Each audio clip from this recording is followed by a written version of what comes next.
Oke, selamat pagi rekan-rekan senat mahasiswa. Dan mungkin hari ini BKA akan menyusul karena lagi rapat dengan BTI. Selamat pagi juga kepada Marion selaku kandidat. Sebelumnya saya mewakili rekan-rekan senat mahasiswa kesatuan mengucapkan mengapresiasi atas tekad Anda sudah mencapai ke ke interview hari ini. Oke, mungkin untuk peraturan-peraturan akan dibacakan oleh moderator dan kita akan melanjutkan ke presentasi. Silakan. Baik, sebelum kegiatan screening dimulai, akan dibacakan beberapa peraturan yang wajib dipatuhi oleh kandidat pada screening hari ini. Yang pertama, peserta diwajibkan hadir tepat waktu. Kemudian yang kedua, peserta wajib memakai atasan kemeja batik dan bawahan celana hitam formal. Kemudian yang ketiga, peserta menitipkan seluruh barang bawaan, termasuk alat elektronik pada meja registrasi. Lalu yang keempat, peserta tidak boleh makan dan minum selama proses screening berlangsung. Dan yang kelima, peserta tidak boleh merokok dan berada di bawah kendali alkohol selama proses screening berlangsung. Lalu yang keenam, peserta hanya diperkenankan berbicara selama waktu yang diberikan oleh moderator. Kemudian yang ketujuh, peserta hanya diberikan 2 kali kesempatan pengulangan untuk setiap pertanyaan. Lalu yang kedelapan, peserta dilarang untuk menyebar pertanyaan screening. Selanjutnya yang kesembilan, peserta diwajibkan berdiri ketika sedang menjawab pertanyaan. Lalu yang terakhir yang ke-10, jawaban dari peserta yang diberikan akan diingat, dicatat, dan direkam sehingga harus dapat dipertanggungjawabkan. Selanjutnya, untuk memulai screening pada pagi hari ini, kepada calon ketua Bawaslu, dipersilakan untuk memperkenalkan diri mulai dari nama, NPM, jurusan, dan alasan mengapa mengajukan diri secara singkat. Kandidat dipersilakan.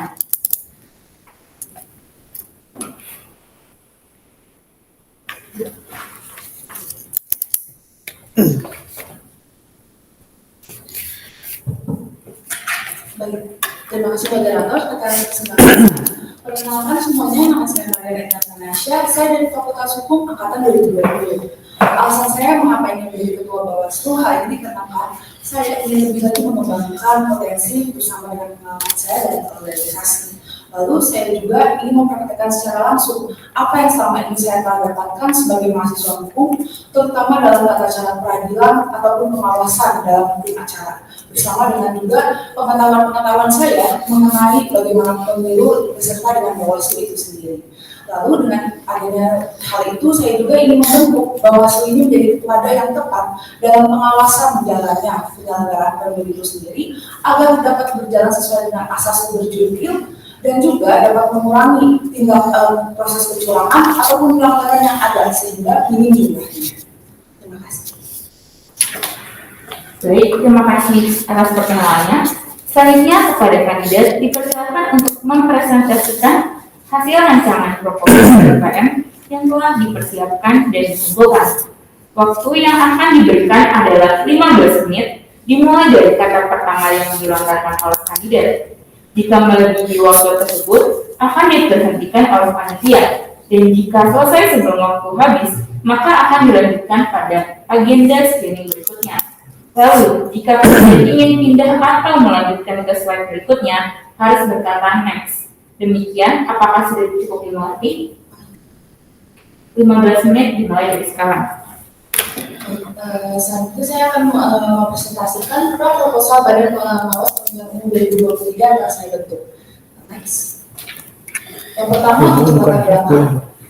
Kita tahu sendiri bahwa Indonesia dalam sejarahnya mencapai kemerdekaan memiliki banyak sekali cerita. Mulai dari pembentukan pemerintahan, bahkan sampai ke pembentukan peraturan undang-undangan itu sendiri.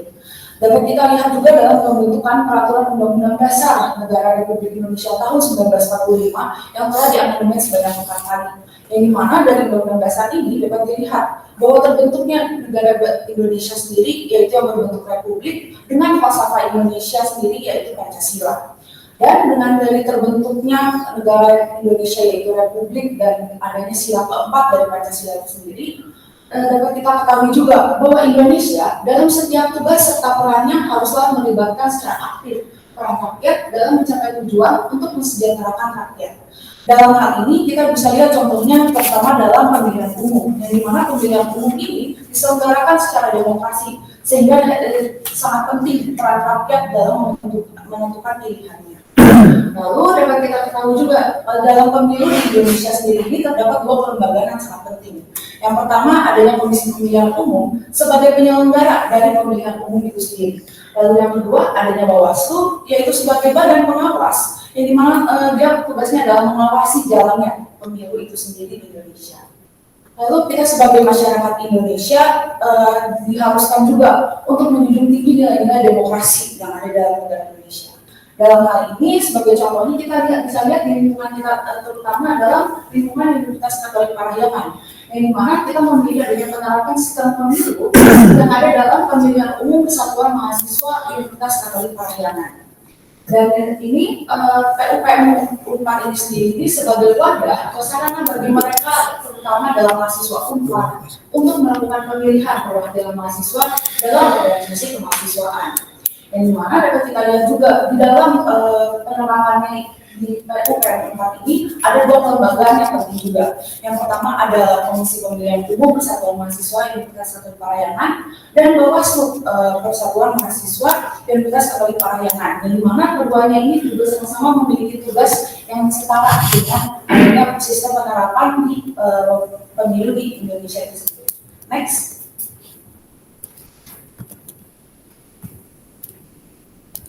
Selanjutnya untuk nama dan tema kegiatan yang saya bentuk, pertama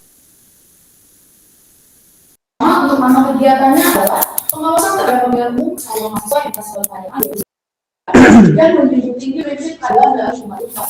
Maka saya mengangkat kata terpercaya dan menjunjung tinggi semua nantinya penyelenggara dari program Unpar ini sendiri untuk melaksanakan tugas serta tanggung jawabnya ini harus berdasarkan lagi pada asas keberjubir, sehingga nanti dalam penyelenggaraan PUPM terutama dalam perannya Bawaslu sendiri untuk mengawasi itu dapat menciptakan keadaan namanya pemilihan umum yang adil.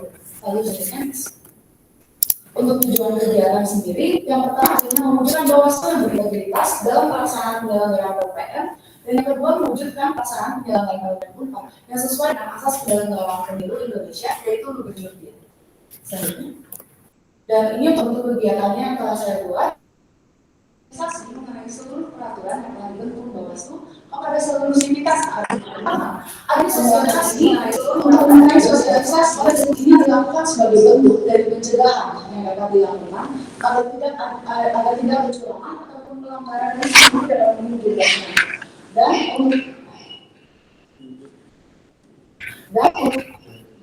dan selanjutnya dengan diharapkan juga selanjutnya dengan agar sebenarnya seluruh masyarakat di tempat ini sebenarnya memahami dan paham betul mengenai peraturan yang akan dibuat baik dari Bawaslu ataupun dari KPU. Selanjutnya bentuk kegiatan yang kedua yaitu adanya pengawasan dan pengecekan secara intensif terhadap pelaksanaan program Unpar. Pengawasan yang dilakukan ini adalah untuk seluruh penyelenggaraan program Unpar dari awal hingga akhir, yang dimana nanti dibuktikan dengan adanya berita acara yang akan selalu dibuat setelahnya adanya kegiatan yang akan dilaksanakan. Dan untuk pengecekan sendiri, tentu saja pengecekan ini mulai dari awal juga hingga akhir nanti dari penyelenggaraan program Unpar, terutama yang khususkan untuk adanya background check untuk di dalam setiap kandidat. Lalu yang terakhir, adanya wadah untuk segala pelaporan tindak kecurangan hingga penyelesaian selama proses pemilu. Dapat diketahui juga bahwa Bawaslu ini selain tugasnya dalam mengawasi, dan juga harus untuk dapat menjadi wadah sebagai tindak kecurangan ataupun proses pelanggaran yang ada, sehingga nantinya Bawaslu ini dapat menyelesaikan seluruh proses ataupun tindak kecurangan yang ada secara langsung. Next. Dan untuk parameter keberhasilan, parameter yang pertama yaitu adalah 90% mahasiswa yang mengikuti program Unpar dapat mengetahui dan memahami peraturan yang telah dibentuk oleh Bawaslu. Lalu yang kedua, adanya pelaporan berita acara atas pengawasan yang dilakukan oleh koordinator pengawasan dan staf pengawasan di setiap fakultas secara intensif.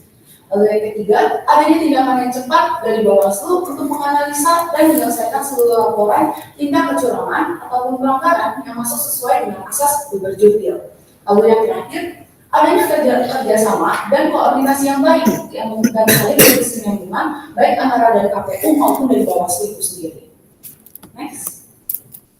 Dan yang ini untuk problematika dari kegiatan yang saya bentuk, saya melihat adanya 4 problematika. Yang pertama, pengawasan dan pengecekan yang kadang-kadang terlewat. Lalu yang kedua, laporan kecurangan yang minim fakta dan bukti yang tidak kuat.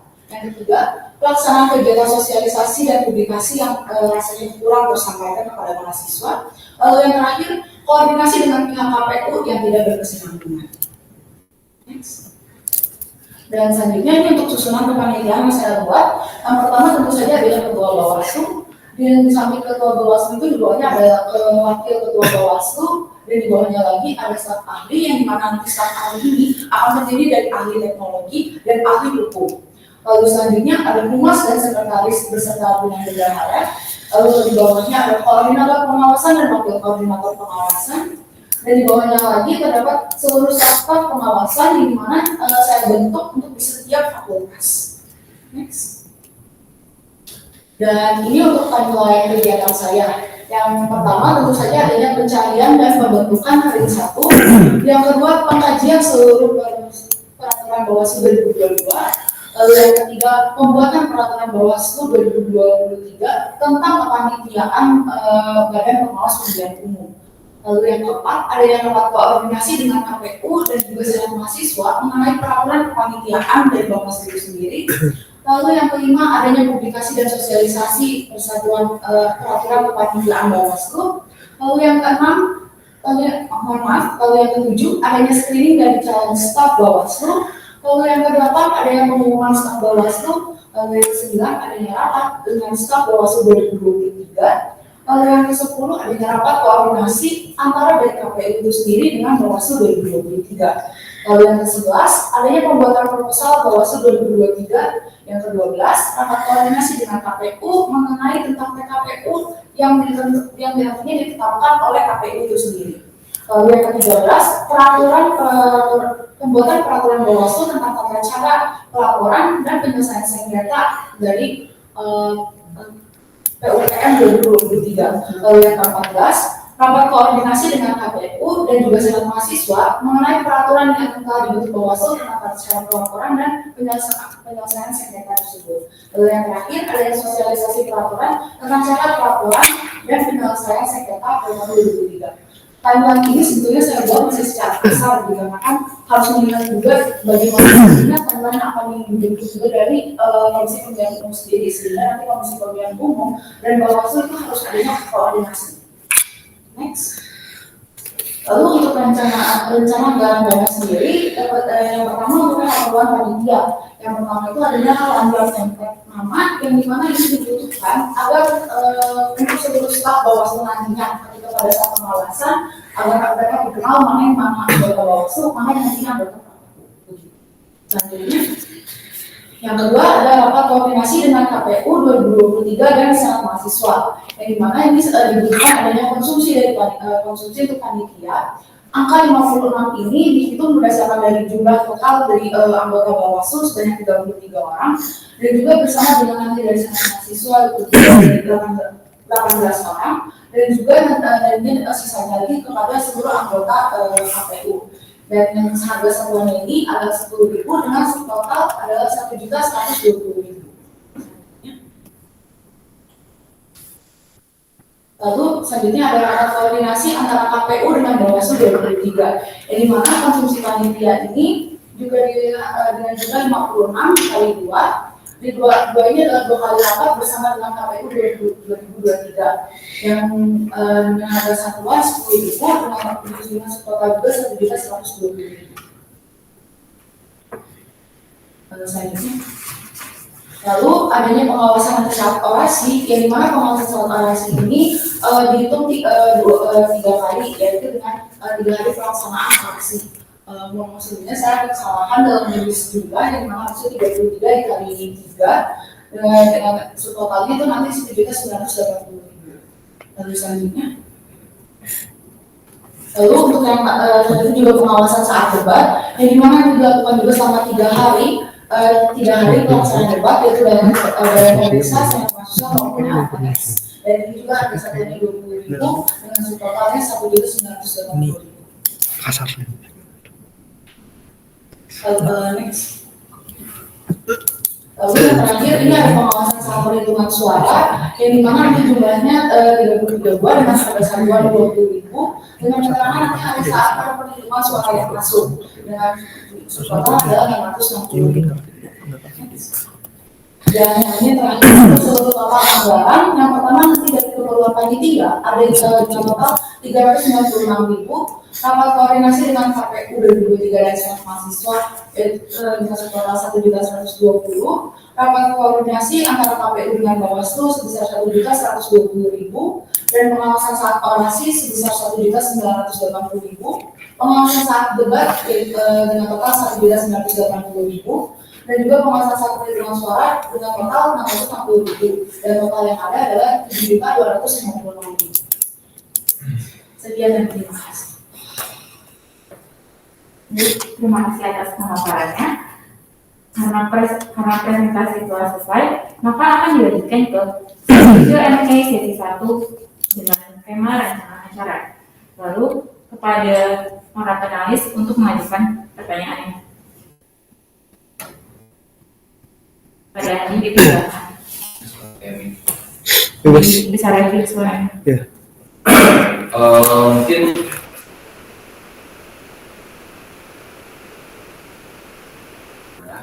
bagian pertama itu ada sosialisasi mengenai seluruh peraturan kepada seluruh sivitas akademik kabupaten. Di mana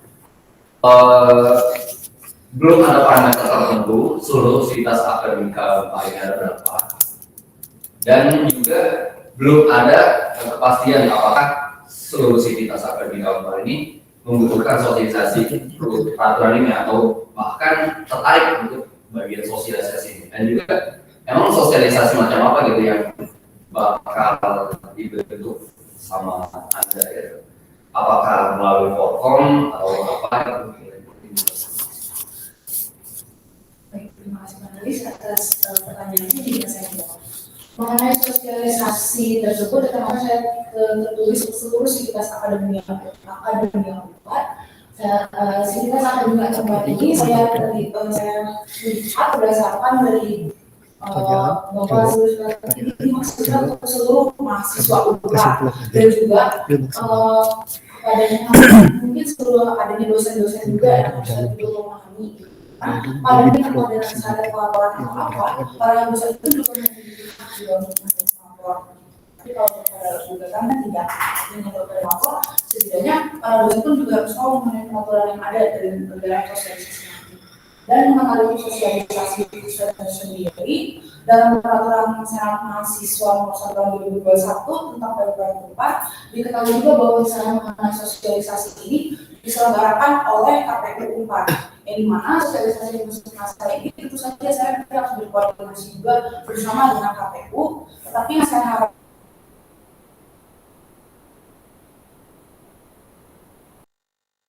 ini sosialisasi yang ada itu dapat berupa talk show yang mana nanti diselenggarakan oleh KPU untuk mengenai hal yang ada buat bisa tahu soal aturan ini.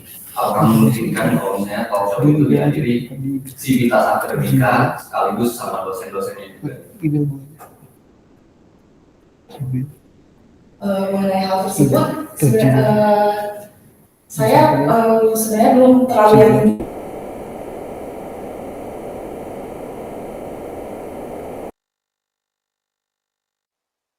juga mengenai hal tersebut. Apakah dosen memang akan datang melihat dari jadwal yang tapi pihak ini saya melihat di mana sosialisasi selain adanya talk show, meskipun adanya nantinya pemberitahuan melalui media sosial yang sekarang kan seperti tahun lalu juga di mana nanti sosialisasi dengan peraturan ini terdapat dalam media sosialnya PUPM maupun dari Senat Mahasiswa. Saya lanjutkan dari Agif, aku setuju kamu yang disebut karena dilihat dari sisi PUPM sendiri kan yang memilih kan si mahasiswa ya, bukan si dosen. Dan buat apa dosennya tahu juga tentang peraturan, terus juga emang apakah dia berpengaruh juga terhadap PUPM itu? Menurut pemahaman kamu juga di dalam hukum juga ya? Jawaban yang dilihat juga baik dalam peraturan yang saya dari dari senat mahasiswa dari peraturan rektor organisasi kemahasiswaan. Dan dilihat juga kalau misalnya sivitas akademia Unpar ini kan seluruh mahasiswa ataupun seluruh masyarakat yang ada di Unpar termasuk dosen sendiri.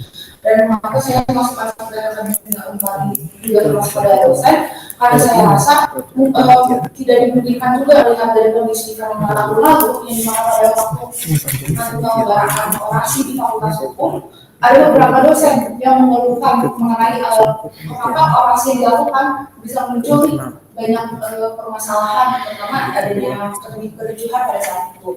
Nah, dilihat dari pada saat itu para dosen pun saya rasa seharusnya juga bisa melakukan pelaporan mengenai yang menetapkan semua fakultas, semua jurusan terkait dengan keterlibatan dosen dalam peraturan itu cara apa ya? Secara general mungkin enggak semuanya gitu. Mungkin di fakultas doang atau kayak cuma fakultas tertentu. Itu dilihat juga dari fenomena juga dan kebutuhan si dosen itu sendiri buat terlibat itu sebenarnya apa gitu aku harus mendapat. Nah, itu mungkin gue saran aja. Di sini aku ada beberapa pertanyaan terkait dengan konsepsi dari acara yang gue mau buat. Yang pertama itu dari tujuan kegiatan yang kamu mewujudkan pelaksanaan itu sesuai dengan asas luber nilai dari peraturan yang ada di Indonesia sendiri. Nah, sedangkan kan di peraturan PSN itu ada banyak ya asasnya. Nah, menurut kamu dari rancangan kamu sendiri, kira-kira dari semua PSN ini yang kamu kombinasikan dalam acara kamu tuh apa aja? Mengenai asas-asasnya. Iya. Selain luber nilai. Tentu saja kalau kita lihat dari peraturan senat mahasiswa nomor 1 tahun 2021 tentang PPR, terutama di pasal 2-nya mengenai asas-asas itu tentu ada 13 kalau tidak salah. Yang tentu saja selain berjudul ini tentu juga ada misalnya asas dari kemandirian, transparansi, lalu adanya ketertiban umum, lalu adanya asas-asas lain juga seperti kemandirian tata yang penting juga seperti itu. Jadi hal tersebut juga dimasukkan, cuman hanya saja saya kenapa hanya menuliskan pada asas luber saja karena dirasa juga penting bahwa misalnya penerapan nantinya ini harus berdasarkan pada asas umum terlebih dahulu gitu yang berdasarkan asas Indonesia. Dan di sini kan sebenarnya kalau asas di PSM itu ada yang transparansi ya. Nah, kalau di rancangan acara kamu sendiri kan kalau nggak salah ada pengawasan di pemungutan suara. Nah, di situ transparansi gimana ya? Itu boleh dijelasin. Mengenai yang pada saat nanti pemungutan suara mengenai asas transparansi, tentu saja pemungutan suara secara langsung ini kan akan dilaksanakan pemungutan suara itu selama 2 hari. Yang dimana nanti di setiap akhir dari acara pemungutan suara akan ditampilkan hasil dari voting yang ada. Dan itu juga sebagai bukti dari transparansi yang ada gitu. Dan pada saatnya pemungutan suara pun Bawaslu juga akan mengawasi dalam perhitungan yang masuk tersebut. Oke. Sama aku mau nanya lagi terkait dengan problematika yang udah mau buat. Di situ kan ada kira-kira kurang lebih tuh publikasinya tuh kurang tersampaikan ya. Nah, sedangkan kan di target kamu itu atau di parameter keberhasilan kamu tuh 90% mahasiswa itu bisa tahu gitu kan tentang PPM ini. Nah, kira-kira dari problematika yang emang publikasi kurang tersampaikan, tapi kenapa kalau parameter keberhasilan 90%? Mengenai parameter keberhasilan itu apa yang saya harapkan mengenai dari kegiatan yang saya bentuk ini, tentu saja saya mengharapkan bahwa setidaknya 90% mahasiswa ini dapat mengetahui peraturan yang ada mengenai peraturan dari baik dari Bawaslu maupun dari KPU itu sendiri. Dan oleh karena itu kenapa saya juga menuliskan di problematika belum tentu masalah sosialisasi yang bahkan mungkin tidak tersampaikan nantinya. Ini dimaksudkan sebagai kayak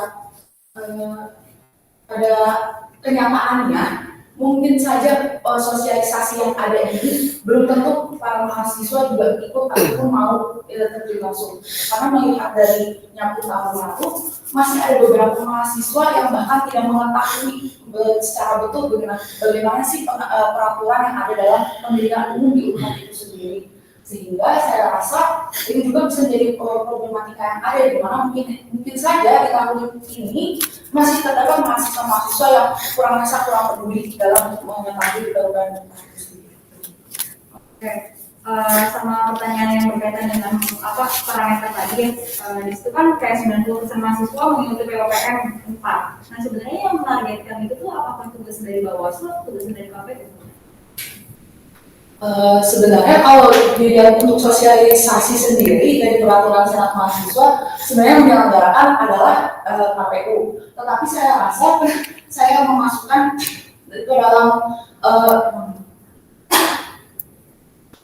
parameter keberhasilan dikarenakan saya rasa Bawaslu sendiri juga memiliki peran penting dalam melakukan sosialisasi ini juga. Selain dalam pengawasan, menurut saya pengawasan itu terlebih dari sebelum pengawasan pada saat pelaksanaan penyelenggaraan PPM, tetapi pengawasan juga itu harus ada juga sebelum penyelenggaraan tersebut, di mana pengawasan itu dapat dilakukan dengan cara memberikan sosialisasi yang ada. Jadi setidaknya kita dari Bawaslu juga dapat setidaknya langkah preventif terlebih dahulu gitu, sebelum adanya pengawasan.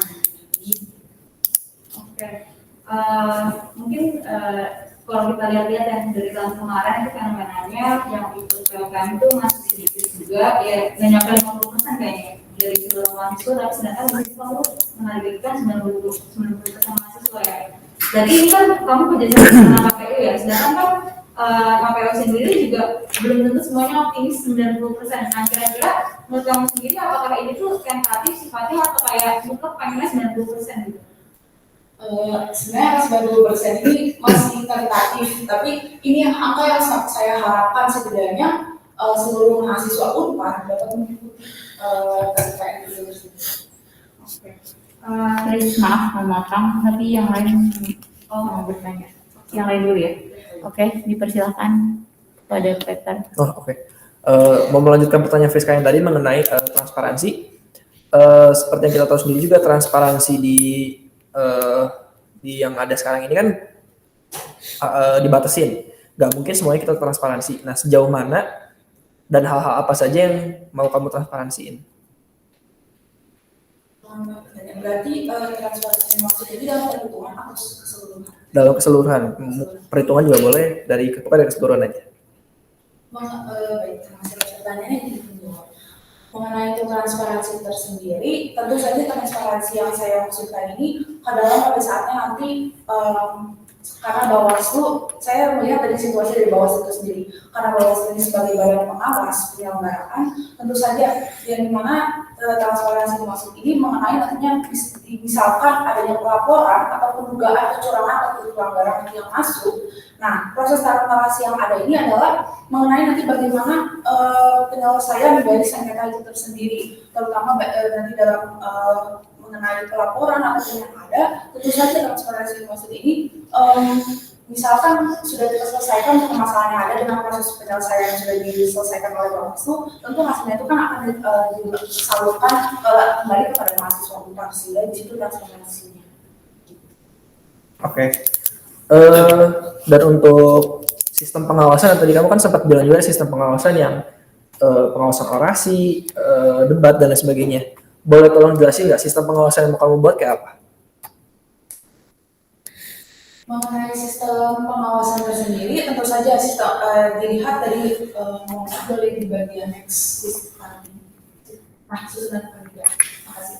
Nah, untuk bagian susunan panitia ini yang saya maksudkan adalah pengawasan yang saya maksudkan nanti tentu saja nanti adanya staf pengawasan kepada nanti di setiap fakultas, yang dimana nantinya ini staf pengawasan nanti ini akan melakukan pengawasan baik dari sistem orasi maupun debat setiap harinya. Dan nantinya setelah staf pengawasan melakukan pengawasan terhadap orasi debat ataupun perhitungan nanti ini, maka selanjutnya mereka akan membuat berita acara, yang dimana nanti berita acara ini selanjutnya akan disalurkan kepada koordinator dengan wakil koordinator untuk nanti dievaluasi dan diberitahukan kepada ketua Bawaslu. Oke, itu kan berarti setelah adanya pelanggaran dibikin berita acara. Untuk tindakan pencegahannya mau kayak apa? Kan kalau misalnya di sana sendiri kan ada semacam threshold atau firewall bisa dibilang. Nah, kalau nanti dari kamu gimana? Mau untuk tindak pencegahannya? Kalau untuk pencegahan yang tersendiri, tentu saja saya sebagai Ketua Bawaslu akan pertama kali sebelum penyelenggaraan tersebut dilaksanakan, tentu akan berkoordinasi dengan koordinator dan wakil koordinator untuk selalu memberitahukan dan ada sosialisasi terlebih dahulu kepada seluruh staf pengawasan mengenai bagaimana cara pengawasan yang ada, serta untuk nantinya berbagai acara yang ada. Oke. Sama paling pertanyaan terakhir kalau dari saya mengenai koordinasi dengan KPU. Koordinasi dengan KPU dan tadi kan kamu juga sempat beberapa kali bilang perlu adanya koordinasi dengan pihak KPU dan pertanyaannya adalah koordinasi seperti apa? Karena berdasarkan fenomena yang ada di tahun lalu, KPU dan Bawaslu itu jalan sendiri-sendiri, nggak ada koordinasi apapun. Kalau dari sekarang ini mau rencana mau gimana koordinasi? Mengenai koordinasi tersebut, tentu saja karena saya juga tahun lalu sebagai staf dari KPU untuk di Fakultas Hukum, saya melihat bahwa memang tidak adanya jalan kesepakatan antara dari Bawaslu tersendiri maupun dari KPU itu tersendiri, sehingga makanya terjadi juga cukup adanya kericuhan pada saat itu di masalah orasi. Nah, oleh karena itu, mengapa pada saat itu juga dari timeline saya nantinya adanya rapat koordinasi pertama kali terlebih dahulu dari untuk staf KPU yang sudah terkumpul dan juga staf Bawaslu itu sendiri. Nah, sehingga di dalam rapat koordinasi ini akan ada salingnya, misalnya apa aja nih jadwal misalnya yang telah ditetapkan oleh dari KPU itu sendiri, dan dari saya misalnya saya terpilih sebagai ketua Bawaslu untuk menentukan rancangan jadwal yang saya buat seperti itu. Jadi setidaknya dalam di rapat itu saat tidak adanya kata yang misalnya bertentangan dari saya sebagai ketua Bawaslu maupun nanti dari ketua KPU, maka di rapat koordinasi itu bisa dicari jalan solusinya. Mungkin saran aja, mungkin bisa dibikin semacam MOU ya untuk kesepakatan antara dengan Bawaslu dengan KPU agar semisal terjadi hal-hal yang emang ya bisa dibilang kayak yang tahun lalu udah ada kesepakatannya semua dan bisa kembali dilihat siapa yang bertanggung jawab di situ, gitu sih. Makasih atas sarannya.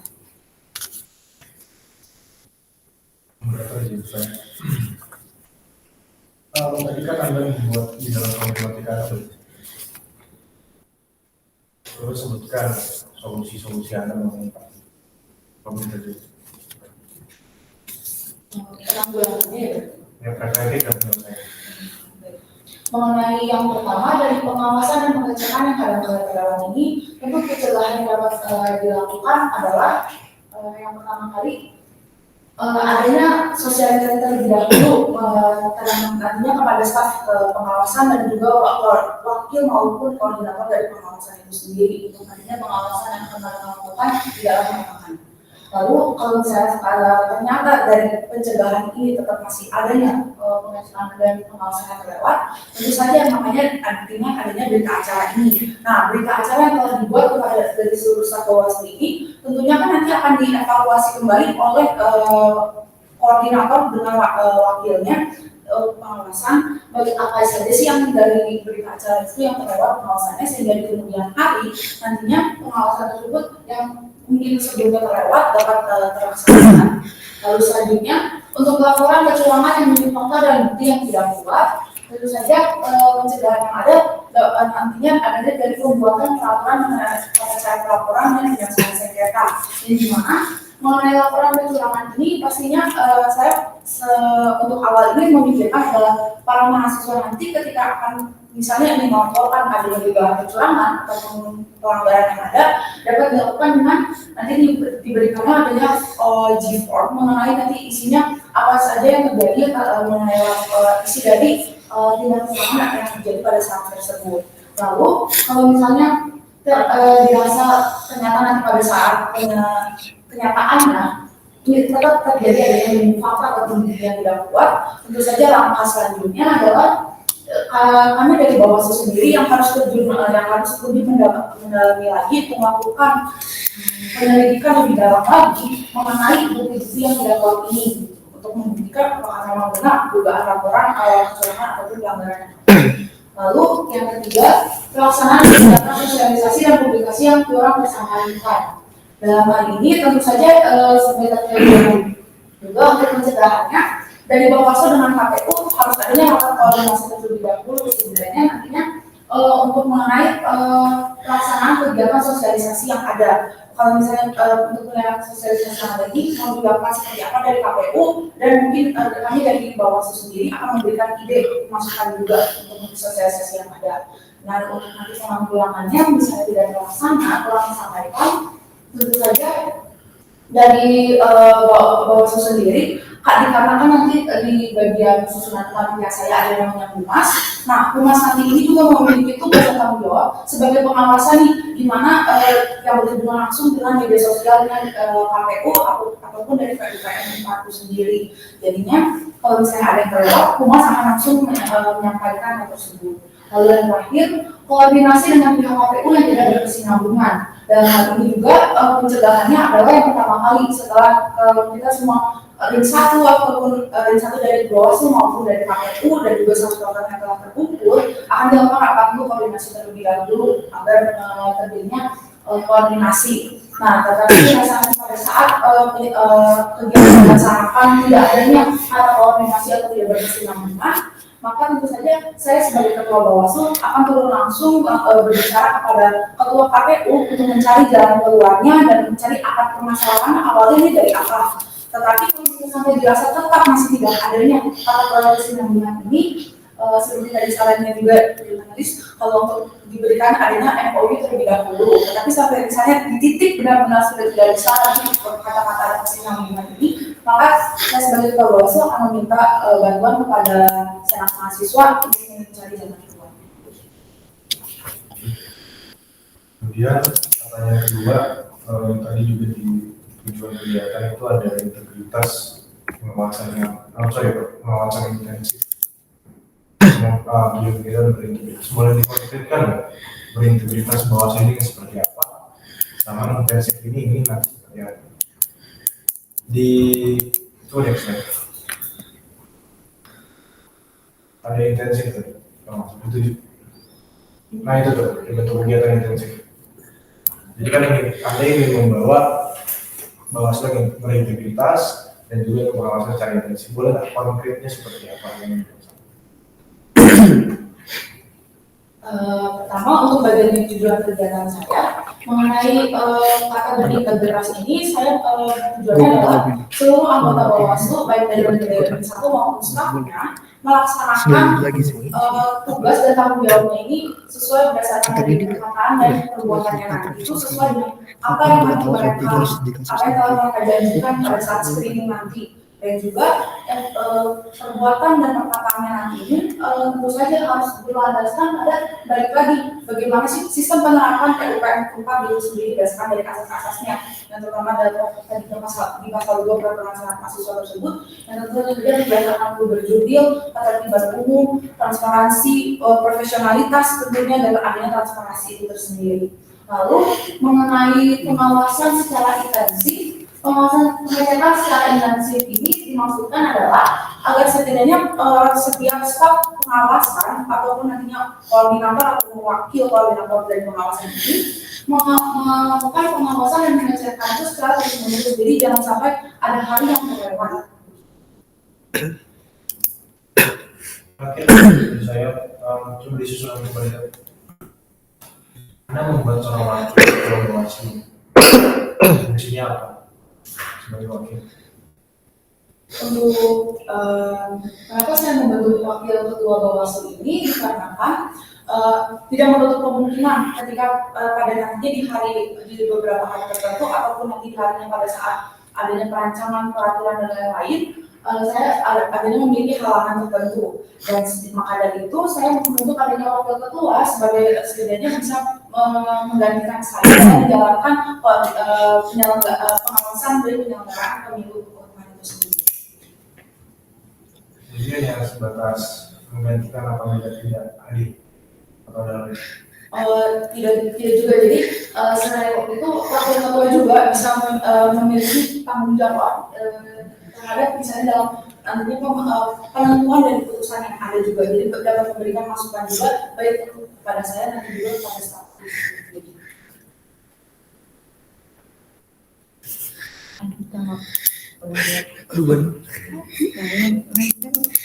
Mau nanya soal yang tadi sudah publikasi Kalau soal publikasi, rencana kamu bakal pakai media apa untuk publikasikan?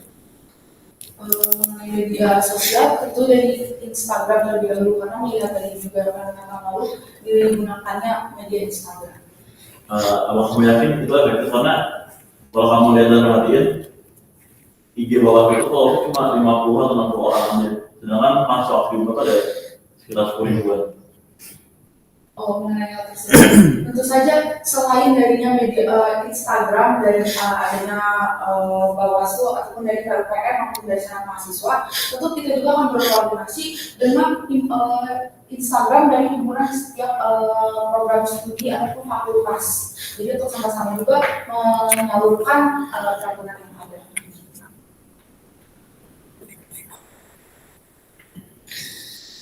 Boleh kepada Dipilih. Victor dipersilahkan. Oke, pertanyaannya adalah parameter keberhasilan ini. Bagaimana kamu bisa menghitung 90% mahasiswa itu paham dengan peraturan PUPM yang nanti Bawaslu buat? Satu itu. Kedua, kalau misalnya tindakan yang cepat, secara kuantitatif, itu tindakan cepat tuh parameternya bagaimana? Dan kenapa kamu mengatakan hal tersebut udah dikatakan berhasil? Ketiga, kerjasama KPU Bawaslu. Mungkin, itu soal selanjutnya aja. Untuk soal lanjutan, mungkin jawab dua itu dulu. Baik, kalau pertanyaannya saya jawab. Mengenai angka 90% ini, tentu saya ambil dari sebenarnya ini adalah angka yang kasar. Jadi saya ambil dulu berdasarkan saya. Saya mengharapkan bahwa nantinya 90% mahasiswa ini memang paham betul gitu artinya tetapi tidak berarti lagi tidak dimungkinkan bahwa memang tadi perjalanan sosialisasi yang ada belum tersampaikan. Jadi saya ambil angka 90% ini menjadi angka kasar berdasarkan saya. Begitu. Lalu mengenai mohon maaf tadi kedua Tentang tindakan yang cepat dari Bawaslu, secara kuantitatif parameternya apa ya? Dan kenapa kamu mengatakan itu termasuk berhasil kalau melewati itu? untuk hal tersebut dimaksudkan bahwa penyelesaian dari sengketa ini secara cepat itu adalah ketika nanti masuknya adanya proses pelanggaran atau dugaan laporan proses kecurangan pelanggaran yang ada itu masuk. Nah, saya diharapkan bahwa Bawaslu nanti ini dapat langsung menindaklanjuti laporan dugaan kecurangan ataupun proses tersebut. Dan kalau tentu saja yang dapat diketahui juga berdasarkan ilmu hukum, terutama dalam hukum acara, dalam nantinya penyelesaian sengketa kan problematika tadi saya masukkan juga bahwa mungkinnya minim fakta ataupun barang bukti. Hal ini dikarenakan juga barang bukti atau fakta ini sangat penting dalam membuktikan emang dugaan laporan itu benar atau tidak. Nah, tetapi hal tersebut dapat saya atasi maksudnya dengan cara tentu saja dari Bawaslu harus benar-benar melakukan penyidikan benar-benar ada membuktikan bagaimana bukti dan fakta ini memang benar-benar. Baik, menurut saya masih kurang menjawab ya. Mungkin saya perbaiki pertanyaannya. Untuk yang pertama, cara kamu menghitung kamu telah mencapai angka yang kamu tuliskan yaitu 90% atau mungkin nanti berubah jadi 50% terserah. Cara kamu menghitungnya bagaimana? Teringat kita ada 10.000 mahasiswa dan tindakan cepat kamu itu tadi kan kamu telah mengatakan mungkin harus melalui penyidikan dulu kan. Nah, menurut kamu idealnya itu investigasi, penerimaan laporan dan sebagainya macamnya itu berapa hari selesai? Dan ke soal selanjutnya. Soal lanjutannya tentang problematika. Kalau misalnya minim fakta dan bukti yang tidak kuat, tadi telah dikatakan perlu penyidikan. Tapi namanya mahasiswa sebagai masyarakat itu based on hasil pasti kan, hasil laporan yang dipublikasi. Misalnya nanti ada investigasi, ada laporan masuk dan minim fakta, tapi kamu nggak berhasil menyelesaikan investigasinya, yang kamu langkah apa yang kamu ambil dan pertanggungjawaban apa yang kamu kembalikan kepada mahasiswa. Jadi 3 soal ya. Jadi tolong 3 soal.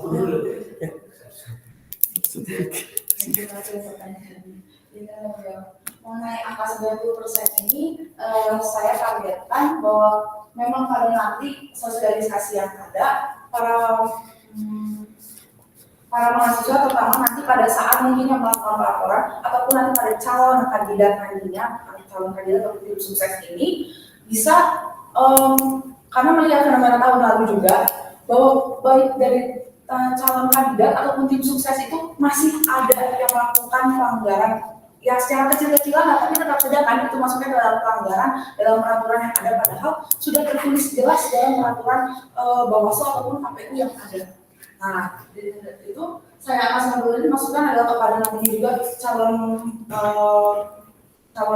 bawah nantinya calon terkait yang nanti akan mengajukan itu juga akan paham betul gitu, dan juga tim suksesnya paham betul akan peraturan yang ada, sehingga nantinya pada saat yang ada itu itu dapat maksudnya tetap mereka paham gitu, jadi tidaknya kurangnya adanya pelanggaran kecil. Terus Yang kedua, pertanyaannya secara kuantitatif sebutkan yang menurut kamu jumlah hari yang ideal untuk melakukan investigasi, penyidikan, dan penerimaan laporan. Terus mungkin sekalian biar pertanyaan ketiganya jelas juga. Kalau sudah minim fakta, tentu harus melalui penyidikan kan. Nah, semisal kamu nggak berhasil melakukan investigasi hingga penyelesaian, tidak mendapatkan kesimpulan dari laporan yang diterima, bentuk pertanggungjawaban apa yang kamu kembalikan kepada mahasiswa? mengenai hal tersebut untuk tadinya misalnya berapa hari, saya tidak bisa menentukan berapa harinya dikarenakan melihat beberapa kasus ataupun nantinya juga laporan ataupun kecurangan yang ada itu dilihat juga nih seberapa besar sih pelanggaran ataupun kecurangan yang ini yang ada itu, dan seberapa minimnya bukti yang ada. Nah, hal itu tidak bisa ditentukan dari beberapa harinya, tetapi bagaimana nantinya baik kasus per kasus tersebut gitu dalam menentukan barang bukti dan alat bukti yang ada. Gitu. Lalu yang terakhir tadi mengenai kalau misalnya investigasi tidak berhasil, tentu balik lagi kita nanti melihat lagi bagaimana sih cara penyelesaian sengketa yang ada dalam peraturan dari Bawaslu, dan juga berdasarkan peraturan mahasiswa mengenai cara penyelesaian sengketa, dibutuhkannya minimal 2 alat bukti untuk dalam membuktikan dugaan tersebut.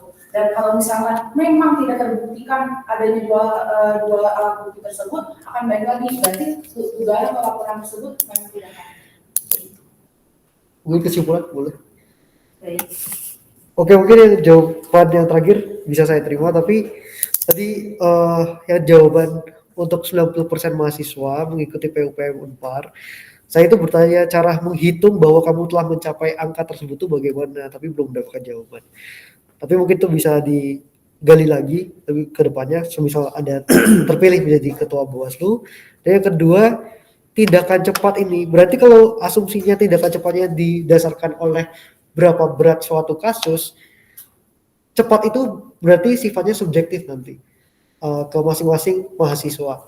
Ada yang menilai mungkin 1 bulan tuh, oh itu cepat kok. Tapi kan PUPM berjalan cuma 2 bulan 3 bulan ya, jadi cuma 3 kasus yang terselesaikan. Jadi ya, mungkin itu bisa dipertimbangkan. Terima kasih. Oke, karena sesi Q&A pertama sudah selesai, dilanjutkan oleh sesi Q&A kedua yaitu pengetahuan PUPM bagi para panelis untuk menyiapkan pertanyaannya. Ada yang mau bertanya? Untuk Andi dipersilakan. Seperti yang Anda tahu, Bawaslu itu punya kewenangan kan untuk menindaklanjuti laporan yang berkaitan mengenai sengketa Bawaslu. Berdasarkan PSM pasal 34, kapan sanksi surat peringatan Bawaslu itu akan dijatuhkan terhadap pelanggaran?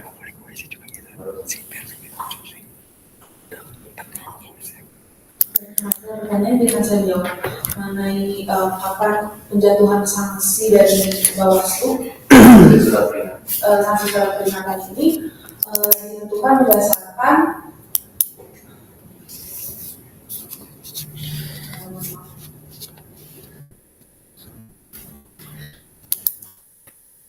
surat peringatan ini dijatuhkan tentu saja ketika nanti para misalnya calon ataupun para mahasiswa melakukan pelanggaran, beberapa pelanggaran yang ada, terutama dalam pelanggaran mengenai yang terdapat di pasal 32 kalau tidak salah, kalau yang mana itu pelanggarannya berupa melampaui masa waktu sengketa, melampaui masa waktu kampanye, terus adanya penyalahan lokasi dalam pelaksanaan orasi ataupun debat, dan juga adanya penyalahan dalam pelaksanaan penetapan dari ahli pilkada.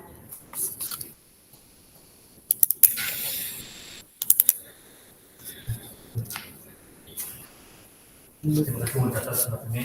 Izin bertanya terkait pada nomor 1 tentang BPM 18, apa saja kriteria penjatuhan sanksi pada pelanggar itu yang dapat ditetapkan oleh Bawaslu?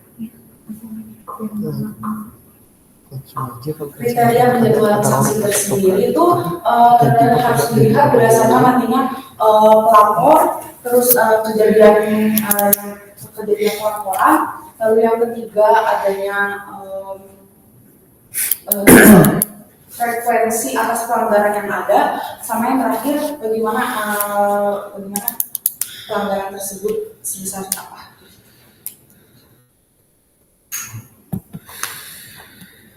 Baik, sudah Pak. Ada yang ingin bertanya lagi? Ada presiden? Aku kan lanjutin pertanyaan yang jelas. Tadi kan disebutin juga terkait seberapa besar pelanggaran yang ada. Nah, menurut pengalaman kamu yang ada di peraturan ini kan tadi udah sempat dijelasin juga ya sama apa namanya sama pertanyaan kami kalau ada jenis pelanggarannya. Nah, menurut Anda sendiri dari apa ya jawaban Anda terkait pertanyaan tadi, kira-kira tuh yang paling besar tuh di bagian mananya, dan kira-kira tuh penjatuhan sanksi tertentu tuh menurut peraturan yang lama itu sesuai atau ada implementasi sama cara yang membuat? Mengenai jenis pelanggaran, kalau menurut saya dari adanya pasal 32 tadi yang termasuk dalam pelanggaran yang cukup berat itu tentu saja adanya kampanye hitam, politik uang, ataupun tindak pidana dan sanksi akademik. Saya rasa itu termasuk kampanye itu sudah terlalu cukup berat. Dan kalau saya lihat tadi dari sanksi di pasal 35 kalau tidak salah, mengenai nantinya untuk tindakan misalnya ada sanksi akademik ataupun tidak pidana, maka dari Bawaslu akan menjatuhkan sanksi berupa pencabutan dari para calon. Yang dimana tentu saja pencabutan itu berdasarkan nantinya dari keputusan dari Ketua Bawaslu yang harus diketahui oleh KPU. Melanjutkan pertanyaan juga terkait dengan peran dan fungsi dari Bawaslu dan keterkaitannya dan koordinasi juga tentunya sama si KPU itu bagaimana, termasuk juga sama KPUS, KPUF, sama panitia seleksi BPM. Mungkin bisa dijawab yang nggak perlu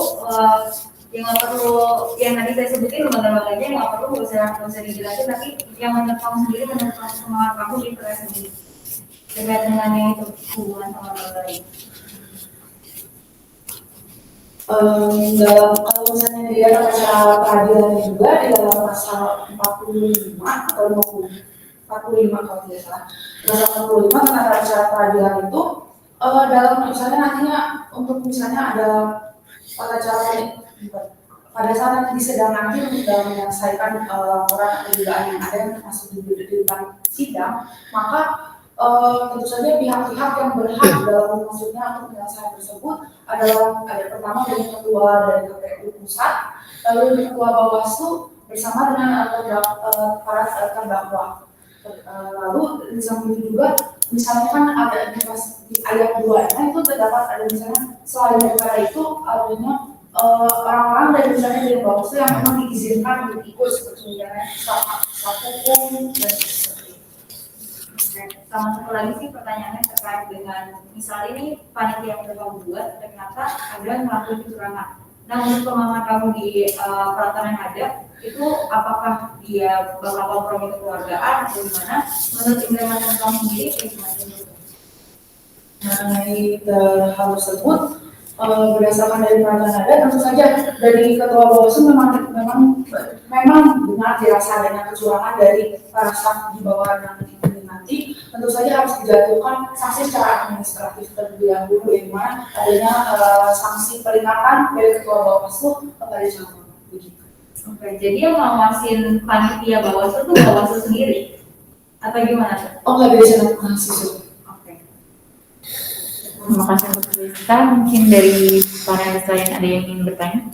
Baik, Pak Dezar, dipersilakan. Izin bertanya, modal misalnya terkait sidang penyelesaian sengketa BUPM 4. Tolong sebutin pihak-pihak apa saja yang harus hadir, pihak-pihak yang dapat hadir, lalu proses sidang penyelesaian sengketa ini seperti apa dan apa pendapat Anda tentang proses yang ada tersebut? Untuk mengenai hal tersebut, untuk pihak-pihak yang harus hadir, tentu ada ketua KPU, ketua Bawaslu, terus terdakwa dan juga terdakwa. Ya, seperti itu.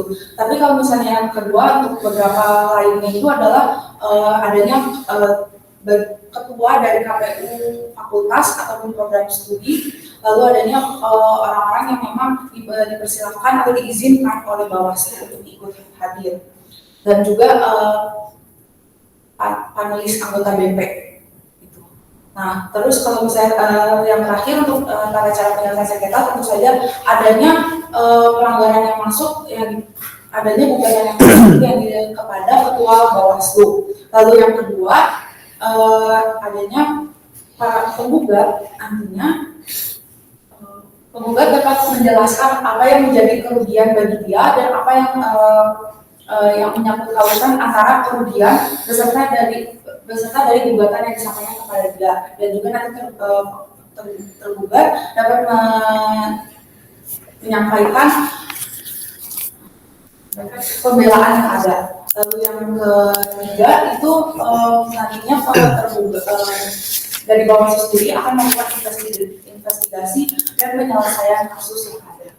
Lalu yang terakhir dikeluarkannya putusan oleh ketua Bawaslu yang disertai dengan putusan kepada senat mahasiswa, ketua KPU bersama dengan calon anggota DPR.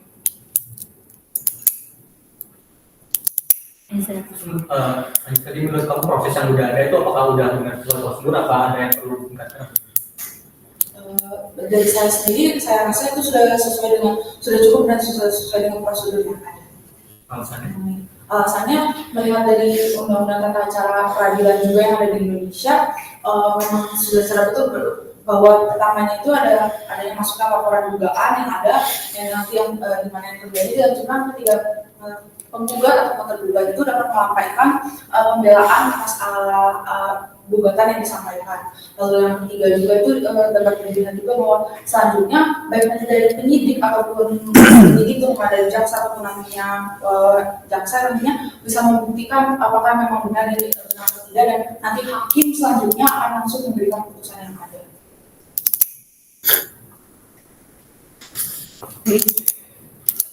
Pada Loren, dipersilakan. Menurut kamu sanksi apa aja dapat dijatuhkan kepada pelanggaran dan sanksi buat penyelenggaraan? Sanksi apa sanksi yang dapat dijatuhkan kepada pelanggar dari penyelenggaraan? Yang pertama itu adalah sanksi administratif yang dikeluarkan oleh senat mahasiswa. Lalu yang kedua adanya pencabutan kepanitiaan dari anggota dari Bawaslu maupun dari KPU sendiri. Untuk Loren, apakah sengketa? Oke, pada Wisnu dipersilakan. Saya mau nanya, kalau belum ada tulis. Tapi penjemputan tertulis penjemputan. Kalau mengenai jenis alat bukti yang dipilih itu ada pertama ada video, rekaman suara, ataupun alat-alat bukti lainnya yang memang sudah dapat dipertanggungjawabkan dan dapat diakui oleh Bawaslu. Menurut kamu alat bukti lain yang tidak boleh Bawaslu ketika kamu seperti Menurut saya, misalkan adanya surat pun itu menurut saya juga bisa disampaikan. surat berupa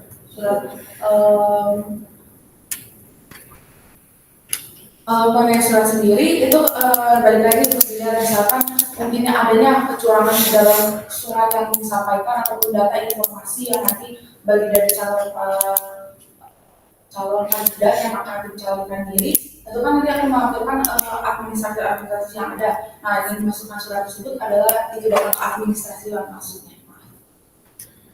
Jadi berkas yang dikirim sama kandidat peserta PPM ini palsu. Itu juga diberikan Berkenaan mengenai barang bukti dan alat bukti. Kita tahu di hukum acara pidana dan acara perdata itu mempunyai alat bukti yang berbeda di antara PPM. Apakah alat bukti dan barang bukti yang diakui di Indonesia dapat digunakan Bawaslu untuk menyelesaikan sengketa di PPM? hal tersebut tentu saja menurut saya tentu bisa, dikarenakan kalau misalnya kita lihat dalam hukum acara perdata adanya pengakuan sama adanya sumpah. Nah, yang dimana kalau misalnya tentu saja dalam nantinya pendaftaran calon kandidat mereka harus, setahu saya harusnya adanya penandatanganan atau misalnya bahwa membuktikan bahwa mereka memang betul-betul memang mengupload atas misalnya berkas-berkas yang ada nantinya. Nah, dari itu menurut saya juga bisa dimasukkan dalam alat bukti hukum acara. Nah, acara perdata. Tetapi kalau dalam hukum acara pidana, kita lihat juga adanya keterangan dari saksi dan ataupun berupa yang tadi surat-surat juga, dan itu juga bisa dimasukkan sebagai alat bukti itu nanti. Jadi walaupun sengketanya POPM, alat bukti dalam acara pendaftaran pidana dimasukkan di dalam pembuktian. Jika memang dirasa itu benar-benar bisa membuktikan, maka bisa. Oke, baik, tepat. Mohon coba sebutkan tugas dan wewenang Bawaslu di dalam PRK 2018 berdasarkan PRK, bukan PSN. Tugas pertama untuk kewenangan dari Bawaslu sendiri itu terdapat di pasal 38 ayat 1, pasal 38 ayat 2 mengenai kewenangan dari Bawaslu itu sendiri. Yang pertama adalah menyusun standar tata laksana penyelenggaraan PPM.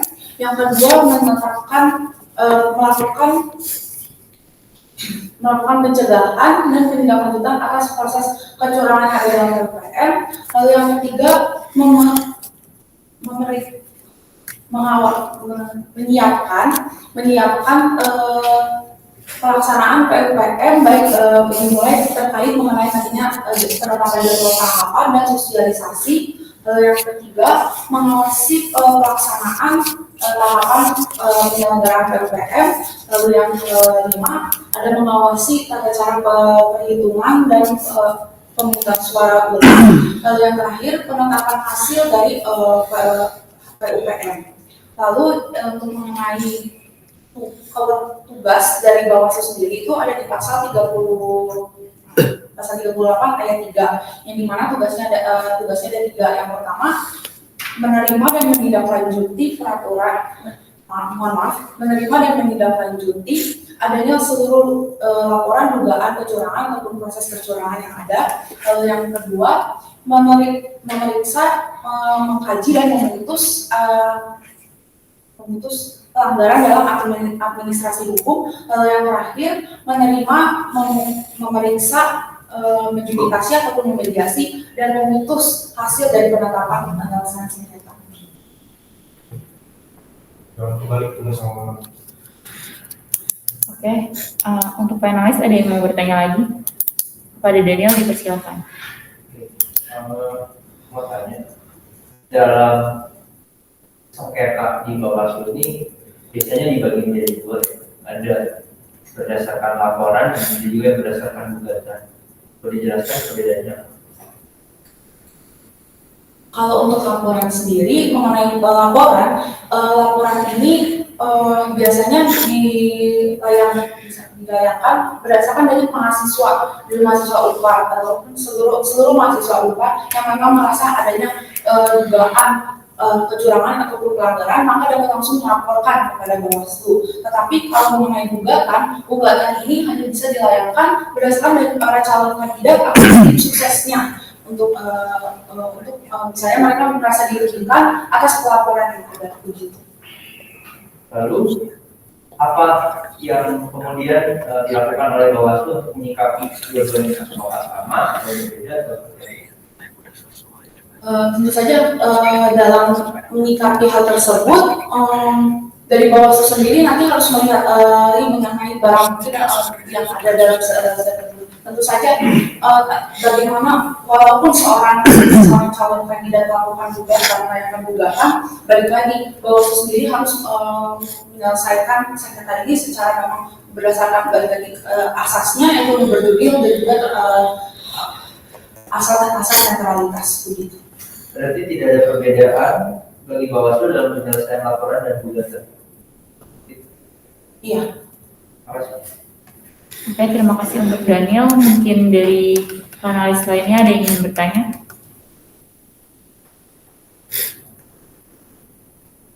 Satu, dua, tiga, empat. Oke.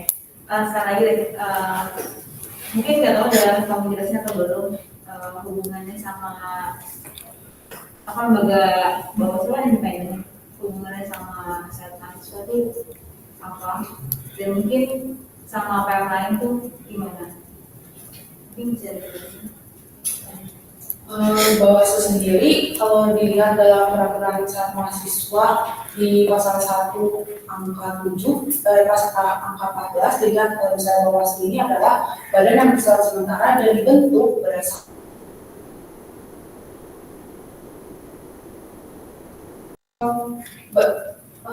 Bawaslu dan maupun dari KPU sendiri itu masih bagian dari Unpar itu sendiri ini juga masih bagian dari PM Persatuan Mahasiswa Unpar sehingga oleh karena itu nantinya Bawaslu nanti ini masih harus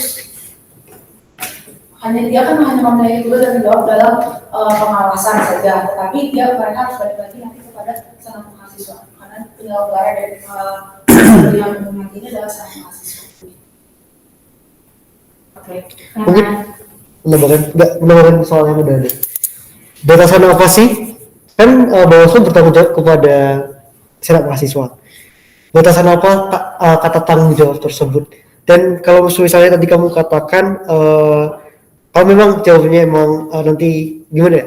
Tadi kan kamu juga mengatakan ada rapat koordinasi dengan SM dan KPU, tapi juga ada rapat koordinasi dengan KPU saja. Yang membedakan itu apa? Apakah itu selalu jadi salah satu mekanisme bentuk tanggung jawabnya yang kamu maksud? Ya, mungkin itu bisa.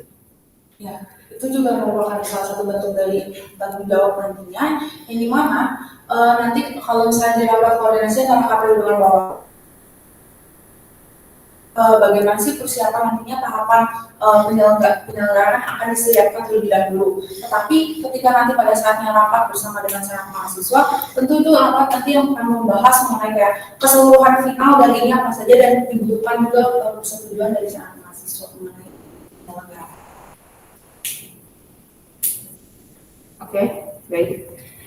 Karena sesi Q&A sudah telah selesai, mari kita lanjutkan dengan sesi Q&A 3, yaitu studi kasus atau penggalian latar belakang. Saya akan memberikan 5 pertanyaan untuk kandidat. Oke, mohon dijawab langsung ya. Yang pertama, kegiatan apa saja yang saat ini sedang dilakukan? Tidak ada.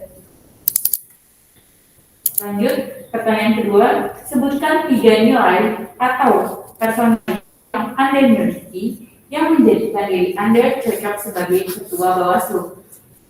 Saya adalah orang yang cukup bertanggung jawab, lalu saya orang yang dapat mampu memimpin dalam tim, dan saya juga adalah orang yang mampu untuk melakukan kerjasama tim secara langsung. Oke, pertanyaan yang ketiga adalah, apakah Anda bersedia meluangkan waktu kenaikan semester dengan mempersiapkan semua proposal dan peraturan kegiatan kedepannya? Saya bersedia. Oke, yang keempat selanjutnya, menurut Anda mana yang menjadi prioritas, hasil akhir atau proses? Proses. Lalu yang kelima, yang terakhir, sebutkan 3 isu atau target yang menjadi prioritas utama untuk dibentuknya atau diperbaikinya terhadap KIPM tahun lalu. Yang 3 ya. Yang pertama tentu saja koordinasi, baik dari koordinasi untuk dari KPU bersama dengan Bawaslu. Lalu yang kedua, bagaimana tata cara penyelesaian sengketa itu sendiri, yang dimana melihat dari fenomena tahun lalu yang dilihat bahwa keputusan dari adanya dari Bawaslu itu dirasa kurang sesuai dari apa peraturan yang telah mereka buat. Lalu yang terakhir, tentu saja mekanisme pemantauan atau pengecekan secara langsung pengawasan di dalam nantinya pada saat masa baik itu orasi maupun debat dan Pertanyaan saya berikan sudah selesai, diberikan kepada Floren, dipersilakan. Jadi kan materi yang kamu kemudian kan kamu bikin dalam tim. Nah, gaya kepemimpinan apa yang akan diterapkan jika wilayah menjadi yang berkuasa.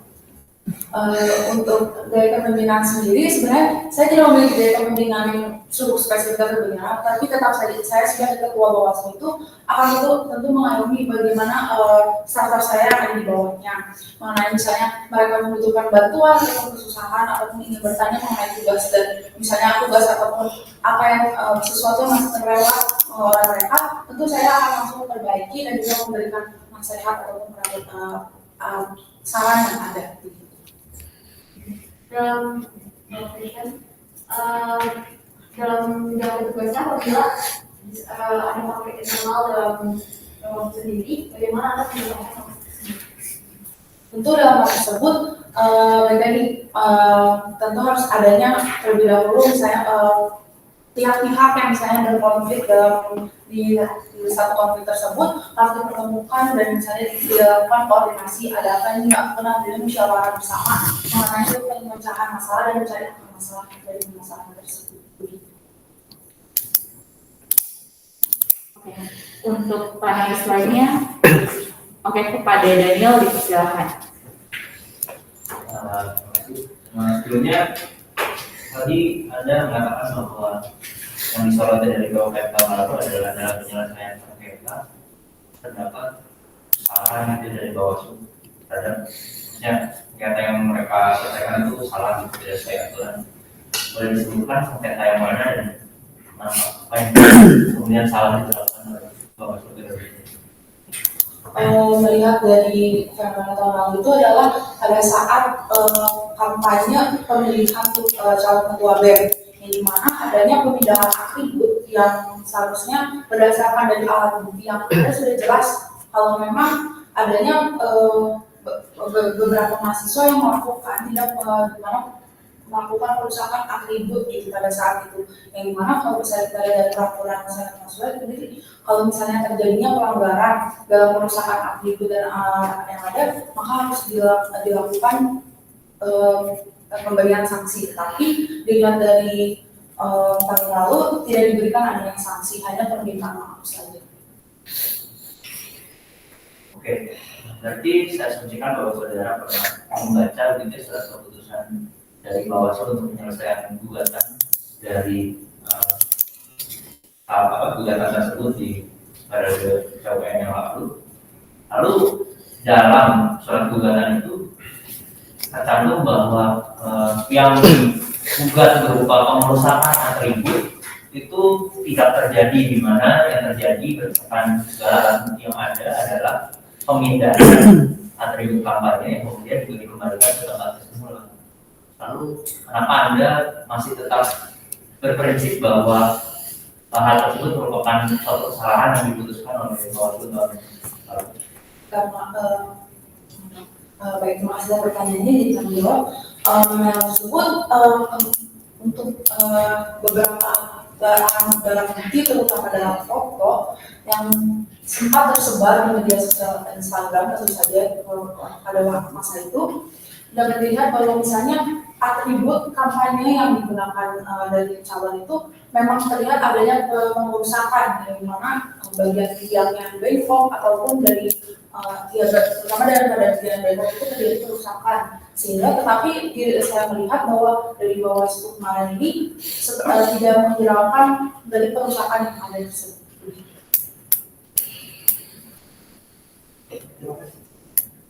Untuk panelis dipersilakan. Oke, kepada Randy dipersilakan.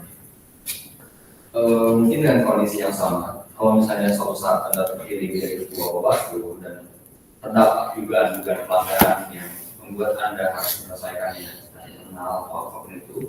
Tapi di satu sisi dugaan pelanggaran ini atau situasi ini sudah menyebar luas gitu ke masyarakat. Gimana cara Anda bisa menangani masyarakat tempat dan gimana cara antisipasi Anda ketika Anda juga harus membuat keputusan yang objektif untuk pada publik. Baik, terima kasih pertanyaan yang bisa saya jawab. Mengenai hal tersebut, tentu saja saya sebagai ketua Bawaslu akan langsung berkoordinasi bersama dengan staf ahli hukum untuk langsung menyelidiki nih kasus tersebut agar kasus tersebut itu dapat terlihat dengan jelas bagaimana barang bukti beserta fakta yang ada di lapangan. Sehingga daripada itu nantinya dapat setidaknya menghasilkan suatu keputusan yang cukup objektif gitu, karena adanya sangkut paut dari pihak lain. Dan cara saya untuk menenangkan bagaimana suara dari mahasiswa, tentu saja dalam tata cara penyelesaian sengketa tidak bisa dilakukan secara terburu-buru atau tergesa-gesa, dikarenakan melihat harusnya terkumpulnya barang bukti ataupun barang bukti tersebut. Maka dari itu tentu saja dari Bawaslu sendiri pun akan tetap mendampingi dengan cara kita melakukan pekerjaan secara cepat juga dalam mengumpulkan atau mencari barang bukti yang ada. Oke, terima kasih kepada Andi. Mungkin dari para rekannya dipersilakan kepada rekan. Oke, mungkin sebenarnya pertanyaannya melanjutkan dari pertanyaan panelis Daniel tadi. Jadi mau nanya dulu, menurut kamu kinerja Bawaslu tahun lalu itu apakah sudah sesuai dengan peraturan-peraturan yang ada? Dan tadi kan kamu juga sudah menjelaskan kalau misalnya sengketa yang terjadi itu menurut kamu merupakan sebuah kesalahan. Dan ada lagi nggak sih menurut kamu dari Bawaslu tahun lalu ini yang menurut kamu itu sebuah kesalahan? Menurut saya sendiri, mengenai kinerja Bawaslu tahun lalu sebenarnya sudah cukup sangat baik. Hanya saja memang dalam bidang sengketa yang dirasa menurut saya masih cukup kurang, terutama dalam melihat barang bukti yang ada. Tetapi melihat juga dari fenomena kemarin, di mana Fakultas Hukum juga terdapat kericuhan saat orasi, tentu itu juga disediakan karena ada dari beberapa mahasiswa mengatakan bahwa pihak Bawaslu itu memang melakukan tindak seperti kayak mohon maaf, tapi seperti kayak terlihat seperti kekerasan, padahal sebenarnya tidak. Nah, mungkin daripada itu menurut saya kurangnya mungkin sosialisasi terlebih dahulu sebelumnya dari Bawaslu tahun lalu untuk memberitahu bahwa ketika ada perjalanan apa-apa jangan langsung menggunakan emosi terlebih dahulu. Oke. Dan juga tadi sebenarnya ini pertanyaan yang tadi di awal mengenai sistem pengawasan. Saya tadi belum terlalu melihat sistem pengawasan yang mau kamu laksanakan pada saat orasi ataupun debat. Itu kayak apa sih selain daripada berita acara? Karena misalnya pada saat hari pengawasan, pada saat hari orasi atau debat, dari Bawaslu mau ngapain sih pengawasannya? Izin menambahkan sekalian. Dan semisalnya pengawasan itu telah dilakukan tapi gagal terjadi karena dalam artian terjadi kericuhan, bentrokan, maka langkah apa yang harus diambil Bawaslu tepat untuk menyelesaikan hal tersebut, mengingat secara jumlah panitia pun kemungkinan Anda juga akan kalah secara jumlah dari jumlah peserta yang mengikuti orasi, dalam artian penonton maupun debat. Mengenai pengawasan sendiri pada saat nanti di orasi atau debat nanti, tentu saja dari pihak Bawaslu akan melakukan kerjasama dengan KPU itu sendiri mengenai bagaimana sih nanti jalannya pengawasan yang ada. Jadi tidak hanya dari pengawasan, tidak hanya dari Bawaslu saja ketika misalnya tiba-tiba terjadi adanya kericuhan, maka dari sebelumnya itu, maka dari Bawaslu bersama KPU itu akan melakukan koordinasi untuk misalnya kan adanya kericuhan, maka akan ditangani secara bersama-sama. Dan misalkan setelah kericuhan selesai, pasti tentunya ada evaluasi bagaimana sih untuk hari selanjutnya orasi atau debat nanti agar hal tersebut bisa minim atau tidak terjadi lagi. Oke, menanggapi dulu untuk sebenarnya jawaban kamu ini masih sangat mengambang karena bisa dibilang yang saya tanyakannya secara teknis dan jawaban secara teknisnya belum saya dapatkan. Mungkin yang saya harapkan dari jawaban kamu tuh lebih misalnya kayak dari Bawaslu mengirimkan 2 orang untuk pengawasan beserta dengan SOP-SOP yang ada dan parameter-parameter ada. Mungkin jawaban-jawaban seperti itu yang diharapkan. Cuman itu untuk evaluasi ke depannya aja. Terima kasih kepada Banter. Pada Ezra dipersilakan. Dari tadi jawabannya dia secara tegas belum ada. Bagaimana yang ada, bagaimana cara sebagai ketua Bawaslu untuk melakukan kontrol langsung terhadap KPU apabila dilakukan pelanggaran, dan juga bagaimana Anda memastikan bahwa hukuman akan berlaku sesuai dengan pelanggaran yang dilakukan. Baik, mengenai hal tersebut, tentu saja pengawasan yang dapat dilakukan dari Bawaslu adalah ketika pada saat ini melanggar apa, tentu saja nanti Bawaslu akan langsung berkoordinasi ataupun menguatkan langsung bagaimana kinerja dari KPU itu sendiri. Tapi memang dirasakan tiba-tiba di setelah pengawasan melihat adanya dugaan laporan adanya dugaan kecurangan itu, tentu saja akan langsung disampaikan kepada koordinator pengawas mengenai adanya kecurangan ataupun pelanggaran yang ada. Bagaimana sistem atau mekanisme yang sudah Anda pikirkan untuk menyelesaikan permasalahan apabila memang KPU ini sudah terbukti terlibat ataupun melakukan pelanggaran? Tentu saja kalau berdasarkan mekanisme penyelesaian akan balik lagi kepada peraturan mahasiswa tentang penyelesaian sengketanya seperti bagaimana di mana tentunya harus ada laporan terlebih dahulu, laporan mengenai tindak kecurangan ataupun pelanggaran yang ada, dan selanjutnya tentu saja dari Bawaslu akan langsung menindaklanjuti laporan tersebut berdasarkan dari laporan. Oke, kepada Bernalis dipersilakan. Kepada Priska. Aku mau nanya terkait dengan implementasi kamu dalam acara ini sama kepada kepemimpinan kamu ya. Kan tadi kan kalau nggak salah aku lihat tuh ada yang struktural tuh staffnya tuh dari ini ya, dari pengawasan fakultas hukum, ekonomi dan segala macam. Itu kalau boleh tahu staff sampai itu ngambilnya tuh dari fakultas tersebut atau gimana? Tentu saja nanti pada saat screening ataupun nanti mendaftar untuk menjadi staff atau koordinator atau wakil koordinator dan sebagainya lainnya, tentu nanti dilihat juga bagaimana kompetisi dari kemampuan mereka dan apa yang mereka pahami mengenai nanti tata cara pelaksanaan dan pengawasan dengan lainnya seperti itu. Mungkin dari maksud pertanyaan aku tuh apakah kayak staff pengawasan hukum tuh dari hukumnya gitu, kayak itu dari fakultas tersebut?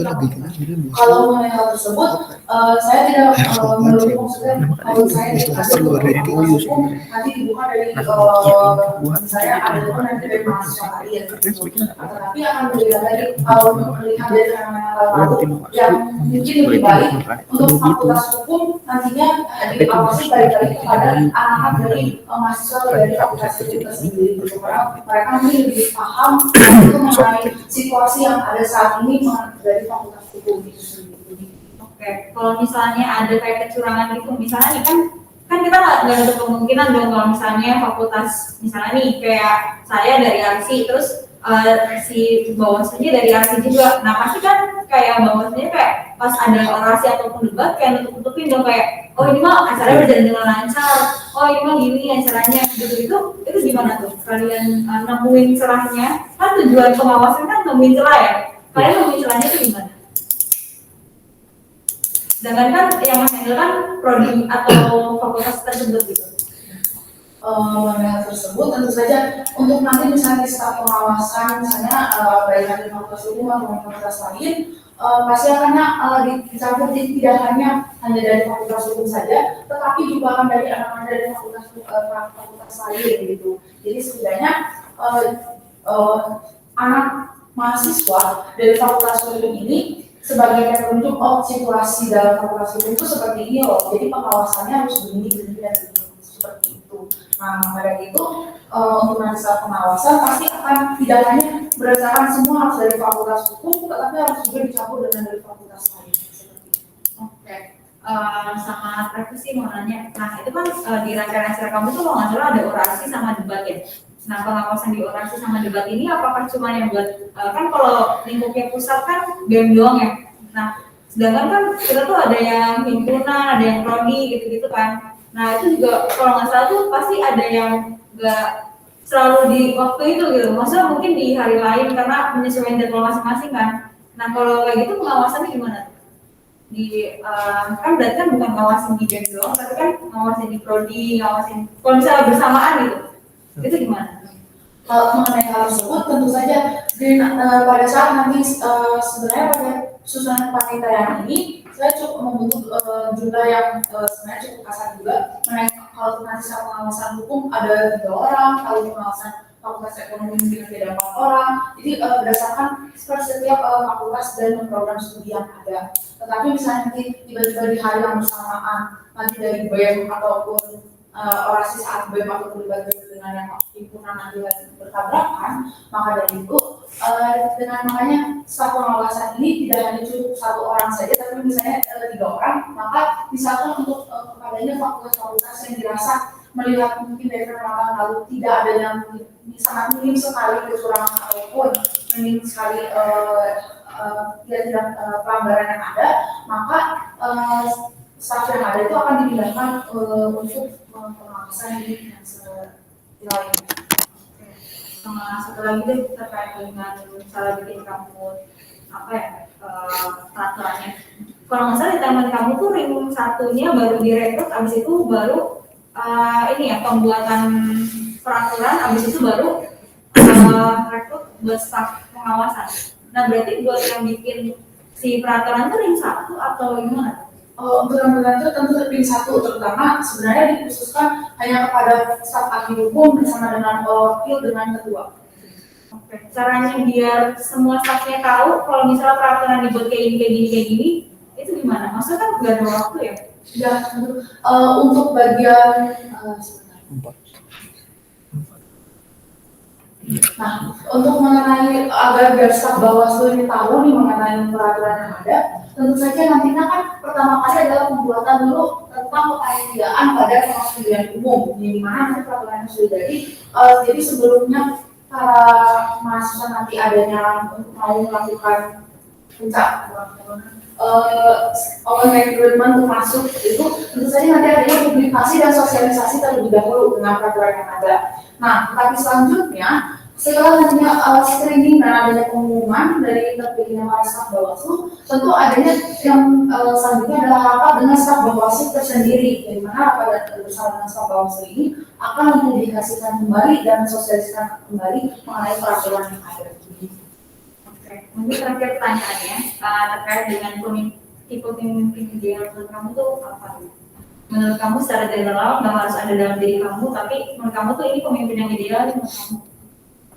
Menurut saya pemimpin yang ideal itu tidak hanya bisa meniru saja ataupun bertindak secara tegas harus, tapi bukan harus dengan terlalu diktator seperti itu, tetapi juga harus bisa mengayomi pada bawahannya sehingga para bawahannya pun akan juga memahami gimana sih tujuan yang saya mau bentuk dari Bawaslu ini.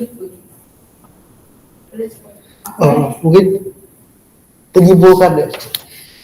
Dari bagian sini saya sangat setuju dengan Friska bahwa staf untuk masing-masing fakultas itu ada baiknya ya boleh dicampur atau bahkan sama sekali bukan dari fakultas yang bersangkutan.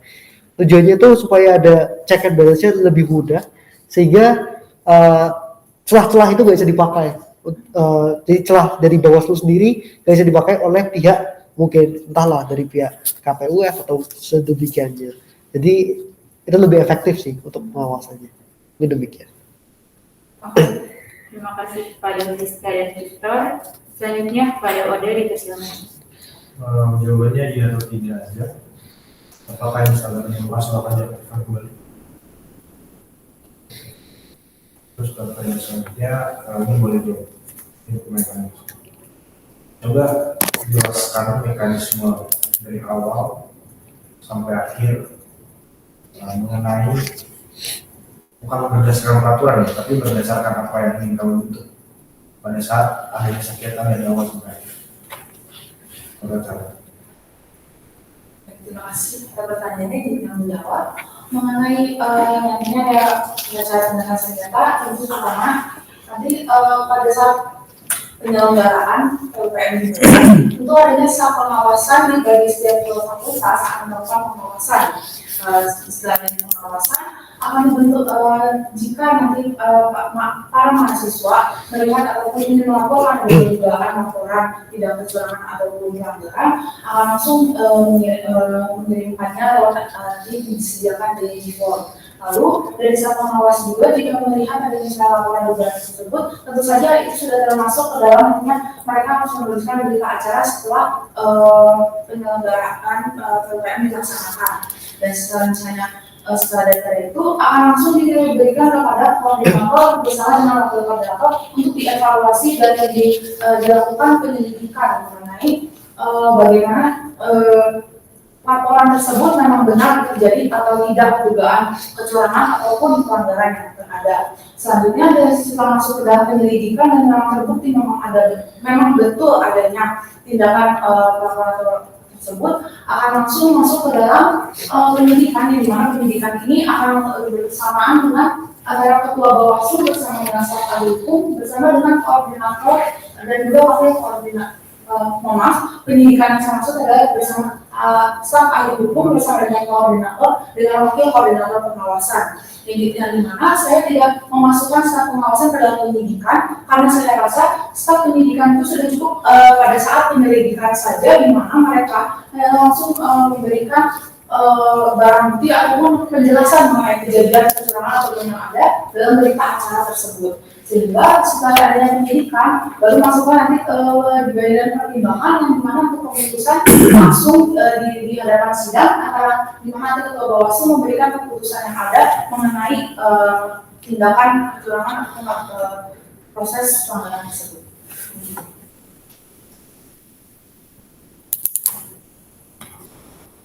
Baik, kepada penalis dipersilakan. Kepada Daniel dipersilakan. Oke. Apabila kami jauh lagi ke periode Bawaslu sebelumnya dari 2022 ada satu klausul gitu yang mereka terapkan dalam penyelesaian sengketa baik itu gugatan dan laporan, yakni justice collaborator. Boleh berikan pandangan kamu tentang justice collaborator ini dan apakah akan kamu terapkan lagi atau tidak dan alasannya seperti apa?